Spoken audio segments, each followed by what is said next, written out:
Esse vídeo aqui serve apenas para dar uma orientação sobre o uso desse E do E0 para o cálculo do polar de arrasto. Então, vindo aqui para o Miranda, na página 107, ele dá o valor do cálculo do CD, que é o arrasto parasita, mais o arrasto devido à sustentação, é o K mais vezes o CL ao quadrado, da equação da constante de proporcionalidade K. E aí ele apresenta o E0, que é dado na parte de divisor da equação. E aí ele argumenta que esse é o fator de coeficiente de Oswald, o E0, é 75% do fator de envergadura E da asa. Então isso daqui é referente à asa. Se você fizer uma análise no XFLR5, que eu não abri aqui a análise, ele vai trazer CLCD em função da envergadura da asa. É daquela estrutura ali única.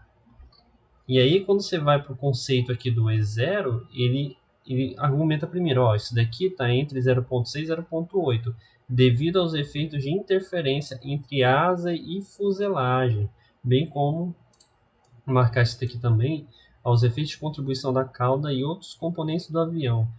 Qual que é a diferença principal que a gente já vê? É que o Ezinho é da asa e o E0 é da aeronave. Então, se você vai fazer uma análise para a aeronave, você vai considerar o E0. Depois ele explica que o KCL ao quadrado é o arrasto oriundo da produção de sustentação da aeronave, que é o arrasto induzido. Ele apresenta que a curva ela vai apresentar esse deslocamento devido ao arrasto parasita da aeronave. Você estima isso daqui geralmente com 0,05, já está lá na planilha de aerodinâmica, depois essa variação aqui. Então, polar de arrasto é para asa ou para aeronave? A polar de arrasto é para aeronave. O que é o polar de arrasto e como ela pode ser obtida? Então, em algum momento aqui, ele está falando da aeronave. O polar de arrasto mostra toda a informação aerodinâmica necessária para uma análise de desempenho da aeronave como um todo. Então, esse é o teu objetivo. Por que é da aeronave como um todo? Porque tu está considerando arrasto parasita, e arrasto parasita é da aeronave como um todo. Ele vai considerar todos aqueles componentes que estão dentro da área molhada. Então você vai usar o E0 em conjunto do CD0, pelo método que é proposto lá pelo Anderson.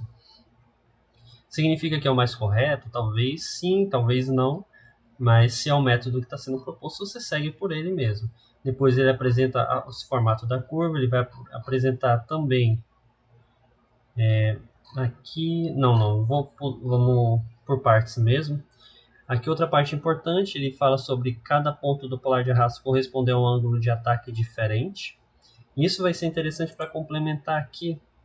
Já estou dando um pouco de spoiler, mas se você puder preencher, eu não me lembro como é que é a equação, mas você vai pegar o que? Você tem vamos pela equação da curva na verdade. Você tem a tua curva aqui, ó, CL por alfa. Para um conjunto de valores CL em Y, você vai ter o seu ângulo de ataque em X. Pega o coeficiente angular dessa curva, você vai aqui, adiciona a linha de tendência, e aí exibe a equação no gráfico. Então tu tem o teu Y, que é o coeficiente de sustentação, e aí você calcula os ângulos de ataque para cada um dos valores de CL. Só que qual que é o teu CL? Onde que ele para? Ele para no CL max. É 2,243, que é esse cara que está bem aqui, ó. Então esse é o teu CL máximo. E aí você vai plotar a polar de arrasto da sua aeronave até o polar de arrasto. Esse daqui está no Miranda também. Então aqui eu vou pular essa parte sobre o θ, tá? E ele vai dizer que existe esse ponto de projeto. É importante você identificar ali na curva. Se o Miranda está mostrando, né, uma análise, eu acho que básica, você coloca do ponto inicial até o final. Não sei como é que é. Ah, não, perdão. Ele vai calcular aqui. Ele calculou a tangente de θ máximo, depois calculou o E máximo, o CL de projeto, CD de projeto. Aí você vai traçar a curva, considera o CD zero. E aí aqui, né, o momento importante também, o E ele é obtido a partir da curva que a gente encontra tanto no Gudmundsson quanto aqui no Miranda. Depois obtém um E0, porque é para a aeronave. E aqui, traçado do gráfico, é necessário inicialmente se montar uma tabela de dados com os valores de CL variando de 0 até CL max. Ele fala que vai estar montando considerando incremento de 0,2, porém é importante citar que quanto maior o número de pontos, maior será a curva obtida. Mas não era isso que eu queria falar. É mais aqui a questão do CL máximo. Ele vai chegar aqui em algum momento. Tá, isso aqui não importa. Ele comenta sobre o uso do CL. Ah, tá aqui, perdão. Eu comentei, mas deixei passar a ideia. Esse CL Max aqui. Qual que é o teu CL Max? É o que tu já encontrou. A tua curva vai até esse valor aqui. Ela não vai até 3. Antes aqui tinha 3, se eu não me engano. Mas era por conta de reprodução no método mesmo.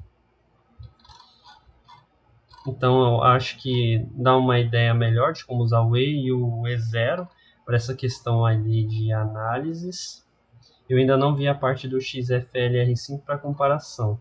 Porém, pelo que eu entendi do método, usa o E0 ali para poder estar fazendo os cálculos de asa. E aí você pega aqui, a partir da tua curva CL por alfa, substitui os valores de CL nela, e aí você vai obter o X, que no caso vai ser o teu alfa.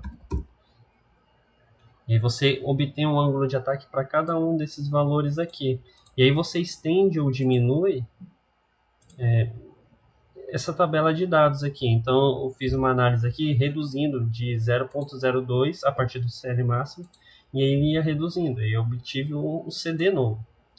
A gente sabe que provavelmente a curva vai ficar diferente porque ela é quadrática e eu mudei aqui o ponto final. Aí tem que fazer os ajustes aqui, você traça ela de novo. Eu acho que vai dar uma ideia bacana. Bom, eu acho que eu resolvi o problema. Eu entendi que o problema era referente ao E0, tá bom?